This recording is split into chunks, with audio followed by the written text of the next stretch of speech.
Me and my now husband, at the time fiance, decide to rent a Dodge Caravan for the weekend. Well, I wanted something sportier, but since it was end of December, it was probably more practical that he decided to rent the Dodge Caravan for the weekend.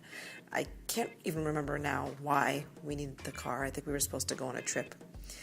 But it was the night before we were supposed to take the car back, so we figured, at the time, I was living at my parents' place, so we figured, let's go for a ride. I knew this great little spot that was overlooking a park that was just down the street, and it was at the bottom of this hill, and it was secluded. We go for a little drive. It was about 4 blocks from my parents' place, and we get to the bottom of the hill, and we realize that not only is there a sign saying no parking ever allowed, but the snow at the bottom of this hill has piled up quite a bit. So we figure, okay, well, we'll turn around. Now, we figure we're in a large Dodge Caravan. It can't possibly be that difficult to get back up the hill. But we couldn't even back up, couldn't even move. Wheels were just spinning. We're blocking this path to the park, about 12 o'clock at night, so no one's going to be there anyway. This is what we figure.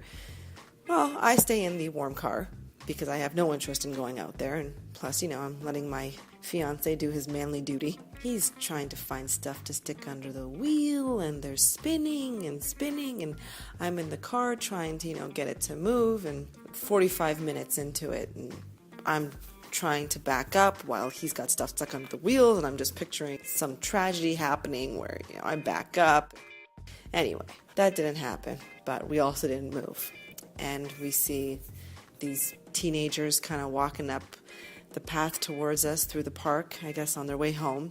I'm feeling a little nervous. We're in the middle of a secluded place, and these guys are coming towards us. Well, they pass us with no incident. But then they turn back around and they ask him, do you need any help? After 45 minutes of this disaster, he's like, yeah, sure, that would be great. So he gets back in the car, I swap over to the passenger seat, and they basically push us out of the ditch.